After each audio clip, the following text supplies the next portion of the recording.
예수님께서 예루살렘 속에 입성하실 때 수많은 사람들이 모여서 호산나를 외치며 종려나무 가지를 흔들었습니다.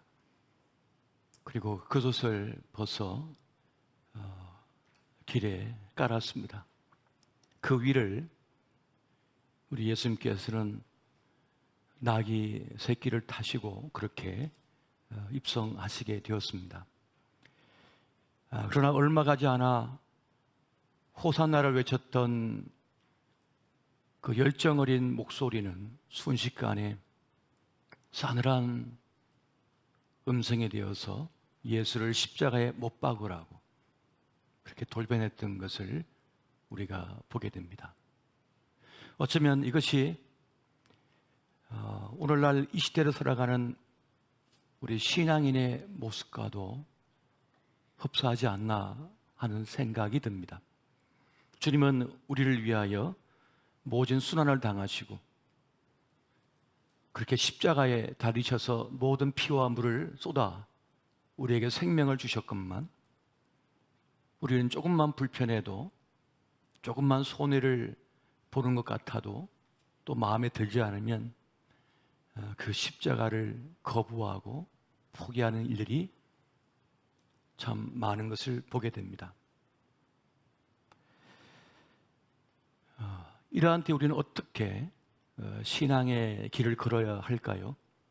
저는 오늘 말씀을 통해서 주님과 함께 죽고 주님과 함께 사는 신앙이 되어야 한다라고 하는 것을 말씀드리고 싶습니다.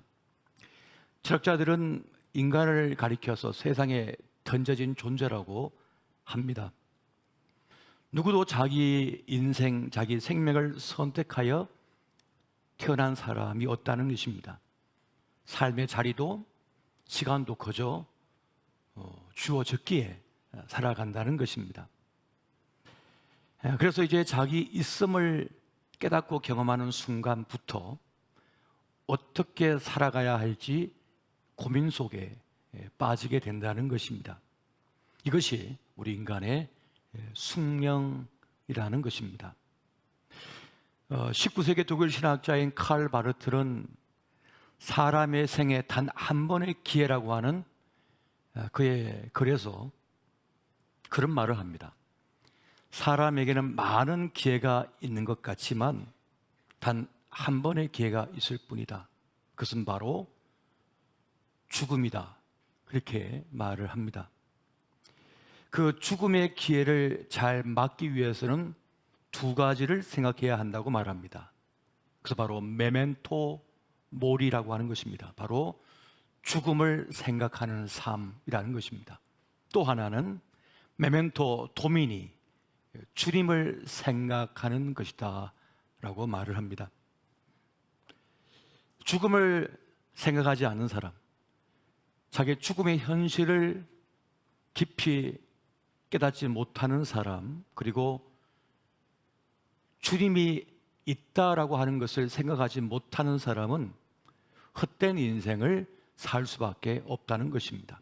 반면에 자기 죽음을 깊이 생각할 줄 알고 그것을 인식하고 있으며 또 구원자이신 예수 그리스도 그 주님을 깊이 생각할 줄 아는 사람은 현세도 내세도 능히 살아낼 수 있다라고 하는 말씀입니다. 우리는 언젠가 죽음을 맞이하게 될 것입니다.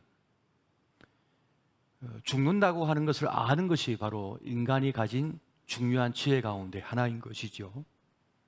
또 그리스도께서 우리를 위하여 대신 십자가에 죽으시고 부활하셨다. 그렇게 사망 권세를 깨뜨리시고 부활하셨다라고 하는 그 사실을 아는 것도 우리의 지혜가 됩니다. 주님께서 우리를 위하여 십자가에서 죄를 다 속하여 주셨고 또 부활하셨기 때문에 우리 또한 십자가가 있는 삶, 부활이 있는, 생명이 있는 삶이 되었다고 하는 것, 그것을 알고 사는 사람들이 누구냐? 바로 그리스도 예수의 사람들이라는 것입니다. 그래서 자기의 죽음의 현실을 알고 또 구원의 주님을 아는 사람은 자기의 생애 시간을 허비하지 않고 제대로 살아갈 수 있다는 것입니다. 허무에, 허망에 매이지 않고 산다는 것입니다. 어리석게 자기에게 풍부하여 주는 삶을 깨닫지 못한 채 남만 부러워하다가 다른 사람만 부러워하다가 끝나는 인생이 되지 않는다는 것입니다. 또 세상의 화려함, 세상의 거대함에도 현혹되지 않고 그것보다 더 크신 하나님, 그걸 알고 산다는 것입니다. 우리는 세상에 공짜가 없는 것을 잘 압니다. 그냥 되어진 것은 하나도 없습니다. 마음을 쓰고 몸을 쓰고 그렇게 대가를 지불하고서야 지금 얻은 거예요, 모든 것이. 몸을 많이 쓴 사람은 몸이 망가져 있고 마음을 많이 쓴 사람은 마음이 망가져 있는 것입니다. 또한 우리는 죄의 삭시, 결과가 사망인 것도 잘 알고 있습니다. 그래서 우리는 자기 우상화, 자기 성공의 우상화에도 빠지지 않고 지혜롭게 살아갈 수 있습니다. 심을 때가 있으면 거둘 때가 있다고 하는 사실을 압니다. 그리고 그 심겨진 것을 뽑아낼 때가 있다고 하는 사실도 압니다. 올 때가 있으면 갈 때도 있다고 하는 사실을 아는 것이죠. 그렇게 건강도 빠져나가고 사람도 빠져나가고 돈도 빠져나가고 모든 것이 빠져나간다고 하는 사실을 압니다. 또한 죽음의 공포, 죽음의 우상에서도 벗어난 삶을 살 수 있습니다. 구원의 주님이 나에게 있다고 하는 사실을 알기 때문에 그 부활의 생명이 나에게도 있고 나에게 영원한 생명과 천국이 있다고 하는 사실을 알기에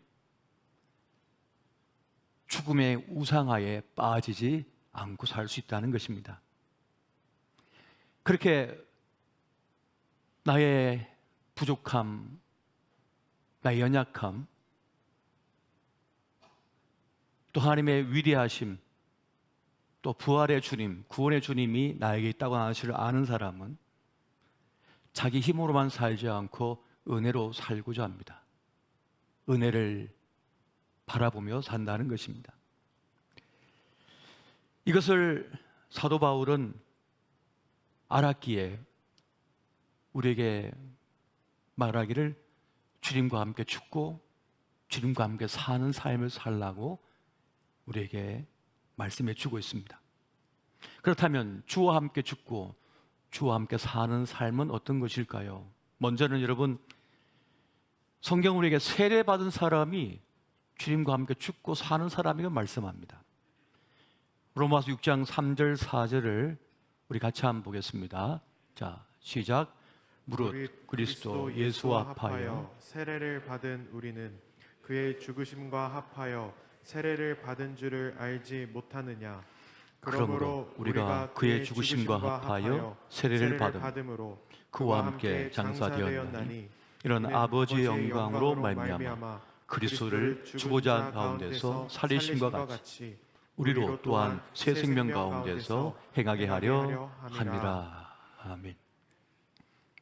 사도 바울은 세례 받는 세례 받은 그 사건이 그리스도와 함께 죽고 그리스도와 함께 사는 사건이라고 말씀해 주고 있습니다. 여러분, 세례는 무엇입니까? 지난 과거에 나는 죽고 이제 주님께서 주신 새 생명을 갖고 거듭나 산다는 것을 말하는 것입니다. 그러니까 세례는 다시 태어나는 것입니다. 세상이 아니요 주님의 사람으로 다시 태어나 사는 것입니다. 그래서 세례받은 이후에 우리 속에는 이제 주님이 들어와 주님과 함께 사는 삶이 됩니다. 내 인생의 중심에 이제는 내가 아니요 주님께서 사시는 것이 되어지는 것입니다. 그래서 갈라디아 2장 20절 이렇게 말씀합니다. 내가 그리스도와 함께 십자가에 못 박혔나니 그런즉 이제는 내가 사는 것이 아니요 오직 내 안에 그리스도께서 사시는 것이라. 이제 내가 육체 가운데 사는 것은 나를 사랑하사 나를 위하여 자기 자신을 버리신 하나님의 아들을 믿는 믿음 안에서 사는 것이라. 이제 내 인생의 중심에 다른 것이 아니라 주님이 들어와 주님께서 이끄시는 대로 사는 삶이 되었다는 것입니다. 이제는 내 생각과 내 뜻과 내 감정대로 사는 것이 아니라 주님의 뜻대로 주의 뜻을 받들어 사는 삶을 산다는 것입니다. 그렇게 이 세례의 사건은 우리가 주님과 함께 죽고 사는 사건이라는 것입니다. 성경에 등장하는 많은 스토리 가운데 그 세례를 아주 극명하게 보여주는 큰 세례 사건이 있습니다. 신학자들은 이스라엘 백성, 그 히브리 민족이 애굽의 노예로 살다가 출애굽하여 그 갈라진 홍해를 건넌 그 사건이야말로 이스라엘 민족 전체가 구원의 세례를 받은 사건이다, 그렇게 말들을 합니다. 그러니까 민족 전체가 세례받은 사건, 그것이 바로 갈라진 홍해를 지나간 사건이라는 것입니다. 사망의 그늘아래 놓여있던 그 이스라엘 백성들이, 히브리 민족이 이제 노예가 아니라 자유민으로서의 새롭게 태어나게 된 사건, 그 세례의 사건이 바로 홍해를 지나간 사건이라고 그렇게 말을 합니다. 그래서 이제는 내 힘을 믿고 사는, 내 지혜를 믿고 사는 인생에서 이제 주님만을 믿으며 주님의 인도함을 따라서 주님을 내 인생의 중심에 놓고 사는 삶을 살게 되었다는 것입니다. 그래서 여러분, 이스라엘 백성이 광야 길을 지나갈 때, 아니 홍해를 가를 때에도 그 하나님의 기둥이 인도하셨어요. 또 광야를 지날 때에도 불기둥, 구름기둥이 인도하였어요. 그리고 텐트를 칠 때에도 항상 그 중심에 여호와의 성막이 있었습니다. 우리 가운데 주님께서 계시다. 그리고 그 여호와의 궤가 나아갈 때 그 궤를 따라갔습니다. 천막을 칠 때에도 각 가정마다 텐트의 입구를, 현관문을 어디로 했냐면 바로 성막을 향하여 나게 했습니다. 오직 주님 중심으로 주님을 따라서 나아가는 인생이 되었다는 것이죠. 두 번째는 여러분, 주님과 함께 죽고 주님과 함께 사는 사람은 아버지 뜻에 모든 것을 맡긴 사람입니다. 내 인생, 내 영혼, 내 가족, 내 모든 것을 아버지 손에 맡기는 사람입니다. 여러분, 내 인생이지만 내가 다 알지 못합니다. 내 몸의 건강 내가 다 알지 못합니다. 내 인생의 향방 내가 다 알 수 없습니다. 내가 낳은 자식이지만 내가 다 알지 못합니다. 그리고 내가 다 알 필요도 없습니다. 주님께서 아시면 되는 거예요. 주님께서 알아서 인도해 주시면 되는 것입니다. 내 뜻대로 다 되지 않아도 괜찮습니다. 도리어 내 뜻대로 안 된 것이 잘 된 일이 더 많습니다.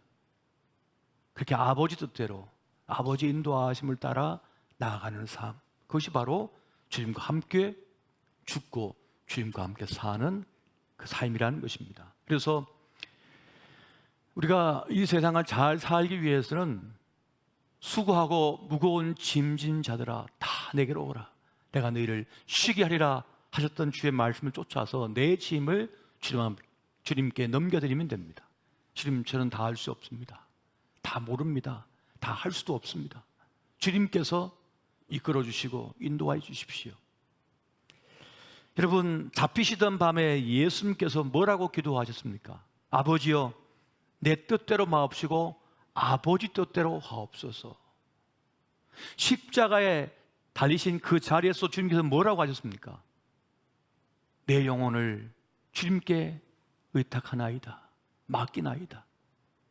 그 본을 따라 우리는 내 인생의 향방을, 내 인생의 운명을 내 영혼을 하나님 아버지께 맡길 수가 있어야 하는 것입니다. 그렇게 주님께 맡기시는 우리 모든 교우들 되시기를 예수 이름으로 축원드립니다. 여러분, 세 번째는 자기를 부인하는 사람입니다. 주님과 함께 죽고 주님과 함께 사는 사람은 자기를 부인하는 사람입니다. 예수님께서 말씀하셨습니다. 누구든지 나를 따라오려거든 자기를 부인하고 자기 십자가를 지고 나를 따를 것이니라. 여러분, 자기를 부인하지 않고서는 주님을 따를 수 없다는 것입니다. 아직 내가 펄펄 살아있는 사람은 주님을 따를 수가 없어요. 많은 분들이 교회 생활을 좀 오래 연륜이 쌓였습니다만 깊은 은혜의 자리로 들어가지 못한 이유가 무엇인지 아십니까? 아직 살아서 펄펄 살아서 뛰어다니고 있기 때문에 그렇습니다. 내가 살아서 펄펄 뛰고 있어요.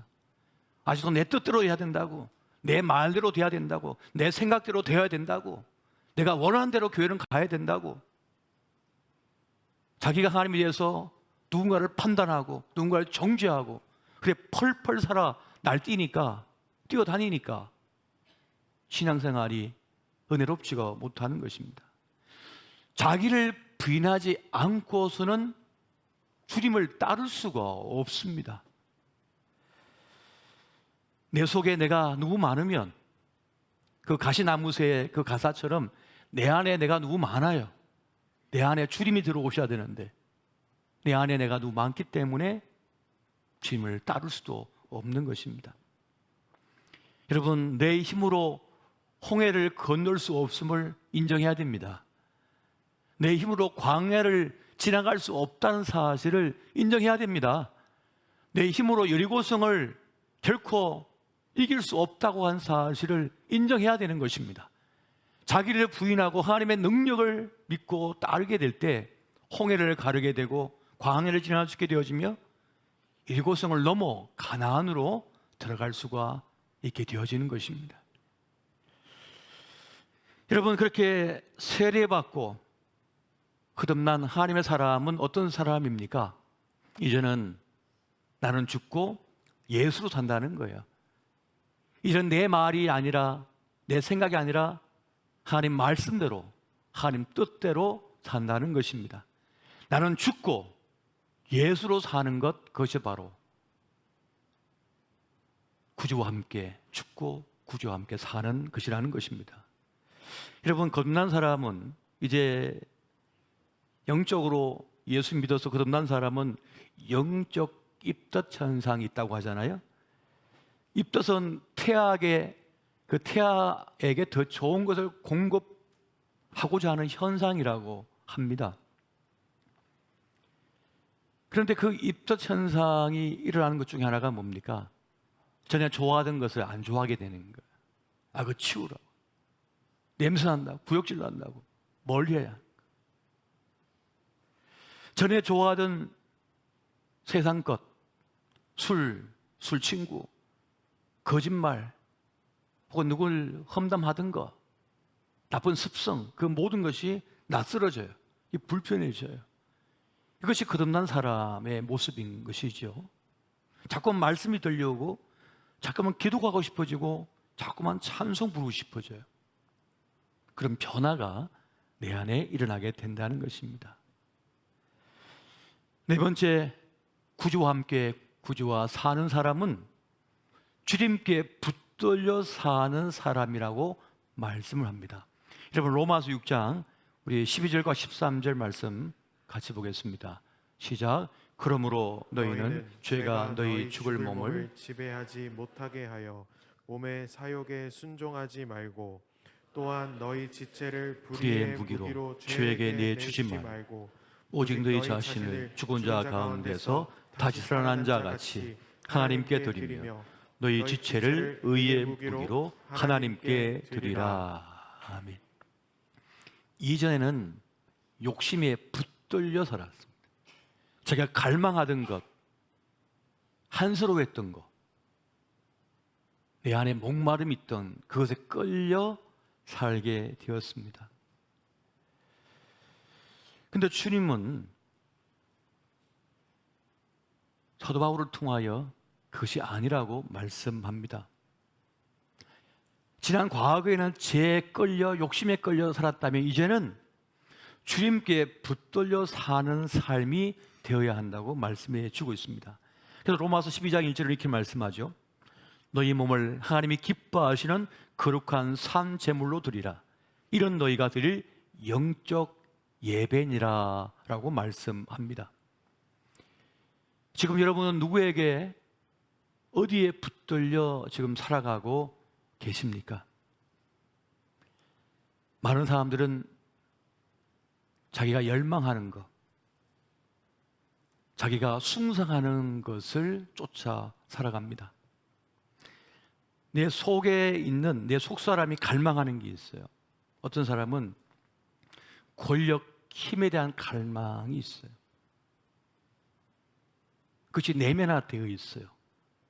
그래서 지고는 못 살아요. 그것에 대한 갈망이 있기 때문에. 그래서 교회 생활, 신앙생활 하면서도 그 주도권 싸움, 자기 주장에 목을 맵니다. 어떤 권력, 이런 것에 자꾸만 끌려가는 자기 모습을 발견하게 돼요. 그래서 예수 믿는다고 하면서도 세상 권력, 정치 이런 데 매몰돼 살 때도 많습니다. 또 어떤 사람은 인정 욕구, 사랑에 대한 갈망이 그 안에 있어요. 인정과 사랑을 받지 못해서 상처 입고요. 쉽게 상처 입고 쉽게 실망해요. 그래서 자기를 알아주는 사람, 자기를 인정해 준 사람을 찾아 헤매요. 자꾸만 헤매요. 그게 목숨을 겁니다. 허방이 있는 거죠. 또 어떤 사람은 어떤 배움, 어떤 지식에 대한 갈망이 있어요.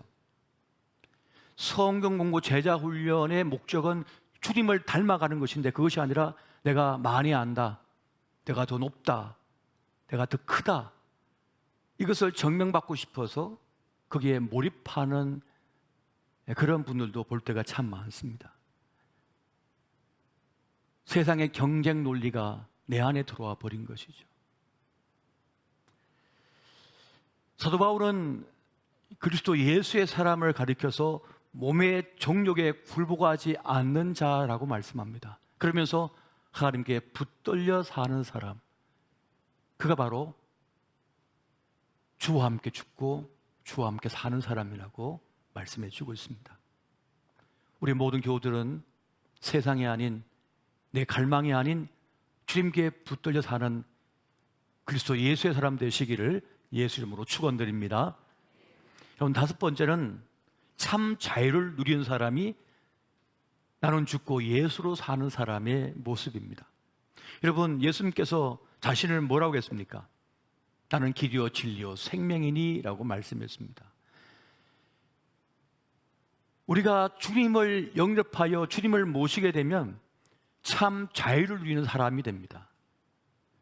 요한복음 8장 32절 보니까 진리를 알지니 진리가 너희를 자유케 하리라 라고 말씀했는데 그 진리가 누구십니까? 바로 예수 그리스도시거든요. 그 주님을 가진 사람, 그 주님이 내 중심에 들어온 사람은 자유로운 삶을 살게 됩니다. 예수 안에서 참 자유를 경험한 사람은 묶임이 없어요. 매임이 없습니다. 장벽도 없고 막힘도 없어요. 참 자유를 누리게 됩니다. 예수로 살고 말씀으로 살고 성령으로 사는 사람은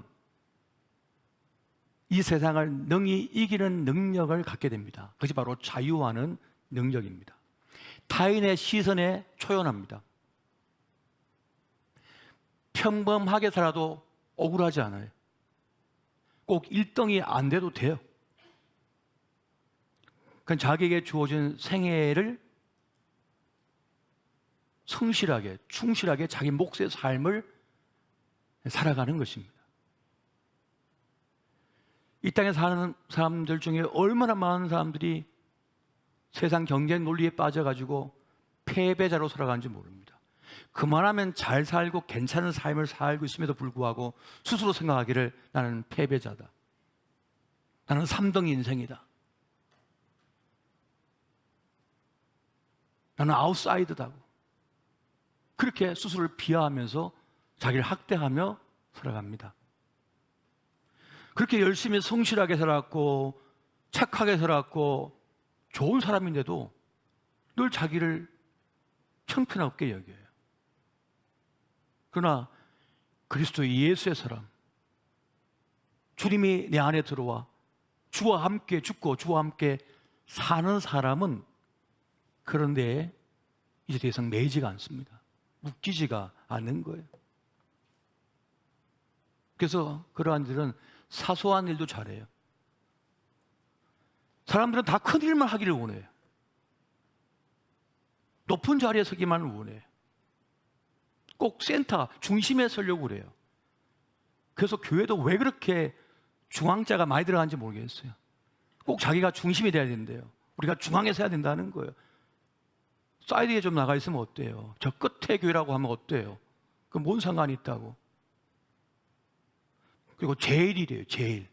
뭐 제일교회, 중앙교회, 높은 교회 다 그렇대요. 낮으면 안 되나요? 주님은 낮은 데에 처하라고 그랬고 가장자리로 가라고 그러셨는데 거꾸로 살려고 그래요. 그래서 여러분, 주와 함께 죽고 주와 함께 산 사람은 헛된 싸움을 하지 않습니다. 내가 왜 싸워야 돼? 그래서 왜 부딪혀야 돼? 그래서 여기서 내 인생을 낭비해야 돼? 먼저 가세요, 먼저. 먼저 드세요, 먼저. 왜 이것 때문에 내가 싸워야 되냐고. 내 아까운 시간을 왜 여기서 낭비해야 되냐. 허무한 것에 매이지가 않고 묶이지 않는다는 것입니다. 이것이 어떻게 가능합니까? 갈라디아서 5장 24절 말씀 같이 한번 보겠습니다. 자, 시작. 그리스도 예수의 사람들은 육체와 함께 그 정욕과 탐심을 십자가에 못 박았느니라. 아멘. 내 탐심, 내 정욕을 십자가에 박아 죽여버렸기 때문에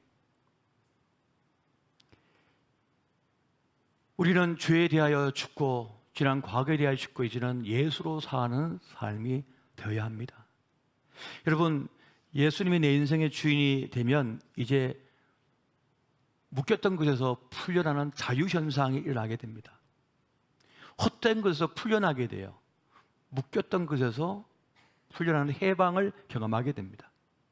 두려움에서도 풀려납니다. 죄와 사망의 권세에서 풀려났기 때문에 자유를 누리게 되는 것이죠.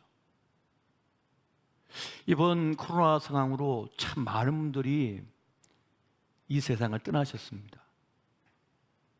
제가 알던 많은 분들도 떠나셨어요. 몸이 좀 안 좋았던 분들이 코로나로 입원하셨다가 그걸 못 겪어내시고 가셨더라고요. 이 상황이 아니었으면 더 오래 사셨을 건데요. 떠나셨어요.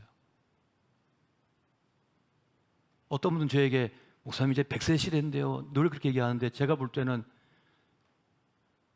거기에 해당되는 분도 계시지만 해당되지 않는 분도 너무 많이 계시더라고요.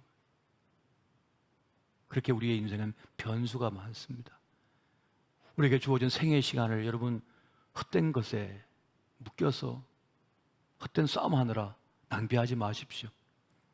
주님과 함께 죽고 주님과 함께 사는 사람은 주의 인도함을 따라서 내 생애를 참으로 소중하게 아름답게 살아가게 됩니다. 이제 맞이하기를 고난 주간 여러분 깊이 주님과 동행하는 그 은혜 누리시기를 예수 이름으로 축원드립니다.